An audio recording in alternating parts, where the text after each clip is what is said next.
नमस्कार अनि हार्दिक स्वागत छ यो भिडियोमा। यो भिडियो देखाइरहेको छु म यो धार्मिक तथा पर्यटकीय स्थल शिव महादेव मन्दिरको परिसरमा रहेर। यस मन्दिर परिसरबाट तपाईहरु सबैलाई विशेष सम्झना सहित एकदमै धन्यवाद व्यक्त गर्न चाहन्छु। यो मानेमा धन्यवाद कि जो तपाईहरुले यो पहल कदमी गर्नुभयो, यस मन्दिरलाई यो आधुनिक ढाँचाको मन्दिर बनाउनु पर्छ है भनेर लागि पर्नुभयो। तपाई सबैलाई एकपटक फेरि पनि उच्च सम्मान सहित विशेष धन्यवाद। र पहिलेको मन्दिर त्यस्तो थियो भने अहिलेको मन्दिर यस्तो छ। हामीले यो मन्दिर बनाउनमा घरदेशदेखि परदेशसम्म रहेर अहोरात्र सक्ने आर्थिक, नैतिक, भौतिक सहयोग गर्यौं र हामी यहाँसम्म पुग्यौं र शिलालेख लेख्ने हामी बाचा गरेका थियौं। तपाईहरु सम्पूर्ण सहयोगी दाताहरुको शिलालेख हाम्रो तयार भएर पनि यहाँ टाँस्ने काम भइरहेको छ। यो काम अन्तिम चरणमा गइसकेको छ, देख्न सक्नुहुन्छ। र यो शिलालेख लेख्ने क्रममा केही ढिलाइ हुन पुग्यो। यसमा पनि हामी मन्दिर व्यवस्थापन समिति साथै कार्य समिति विशेष क्षमा चाहन्छ, सरी भन्न चाहन्छौँ।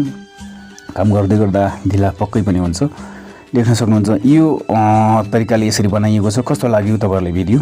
पारीको प्रतीक्षालय अनि त्यो गेट, मन्दिर प्रवेश गर्ने गेट, अनि यहाँबाट देखिने पारीका डाँडाहरू, हाम्रो सानो बस्ती, हाम्रो गाउँघरको बस्ती हो त्यो, देख्न सक्नुहुन्छ। त्यो प्रतीक्षालय पनि हाम्रो गत भडौमा बनेको हो। र विशेष गरेर यहाँबाट देखिने पारीका आसपासका बस्तीहरू, हाम्रो सानो गाउँ तल देख्न सक्नुहुन्छ। र यहीबाट फेरि पनि म भन्न चाहन्छु, सबैलाई एकदमै सम्झेको छु। मन्दिरमा बनाउनु पर्ने यो मन्दिर एरियालाई थप आकर्षक बनाउनु पर्ने काम थुप्रै छन्। फेरि पनि तपाई सबैलाई म के जानकारी गराउन चाहन्छु भने तपाईहरुकै साथ सहयोग सल्लाह सुझावले हामीले केही गर्न सक्नेछौँ भन्ने आशा र अपेक्षा लिएका छौँ। देख्न सक्नुहुन्छ यो बिहानीको एकदम उज्यालो उत्कृष्ट दृश्य। यो जुन आई लभ थामा लेक भन्ने छ, यो पनि हाम्रो गत भडौमा निर्माण भएको हो, देख्न सक्नुहुन्छ। हामीले एउटा डस्टबिनका व्यवस्था पनि गरेका छौँ। यो तपाईहरुको लागि हो, बस्नको लागि कुर्सीहरू पनि हामीले व्यवस्था गरेका छौँ। थोरै मात्रामा छ अहिले, हामी गर्दै जानेछौँ। तपाईहरुले पनि साथ सहयोग सल्लाह सुझाव दिँदै गर्नुहोला।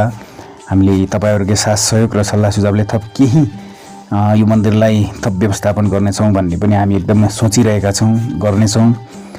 जुन बलेका कामहरू हामी पुरा गर्नेछौँ भन्ने हामी एकदमै सरिक भएर लाग्नेछौँ भन्दै यो दृश्य तपाईहरुमा आज देखाउँदै आजलाई म यो भिडियोबाट ओझेल पर्न चाहन्छु। हस्त, धन्यवाद।